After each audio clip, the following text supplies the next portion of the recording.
Og hvad sker der lige snart de får frost? Når de kommer op, så bliver de slappe. Ligesom den her, og det er sådan lidt, men nu laver vi gode tv.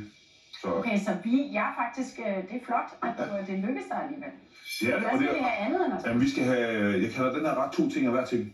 Fordi vi har dansk bacon, som er røget, og så har vi pancetta. Vi har løg, sommerløg.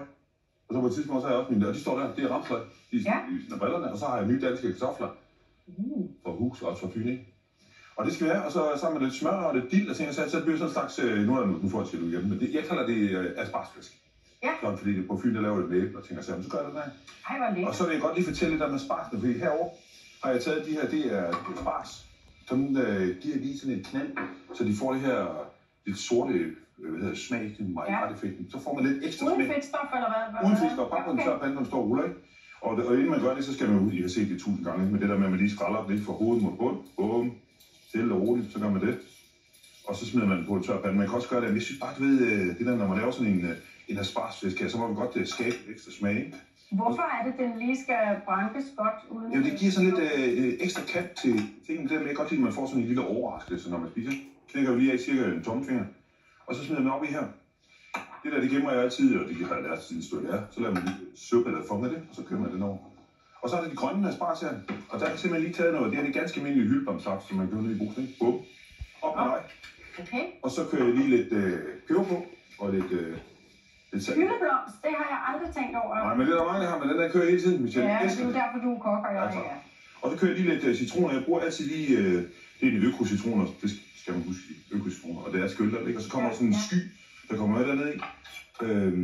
Og så lidt citron.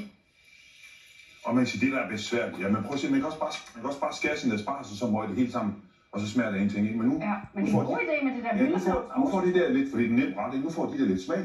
Og så kommer de her fantastiske små grønne asparges. Og det er det samme, ikke? Der lige. Den skal lige tages der. Og den skal lige tages der. Og igen, så kan man, det er jo ren madspil, det her, kan I se det?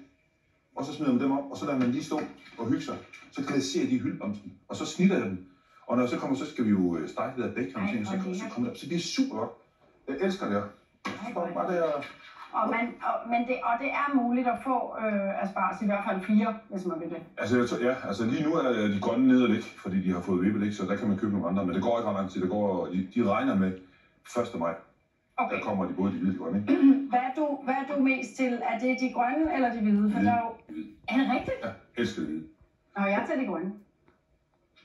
På den måde matcher vi. Ja, lige. Men når jeg er i Venedig med Anne, det er vi jo hver år, ikke? Og der er jo lidt foran, ikke? Der tager de her hvide asparges, og så knalder de dem fuldstændig sorte. Og så kører de lidt parmesan indover og lidt smør. Så er du lykkelig. Og de må gerne være lidt over. Okay. Jeg elsker hvide. Så ved vi, hvordan vi får Claus Holm i himlen. Det handler bare om en enkelt eller 2 hvide asparges. Ja. I kan være med derhjemme, hvis I vil gøre ham kunsten efter. Opskrifterne er på madtv2.dk.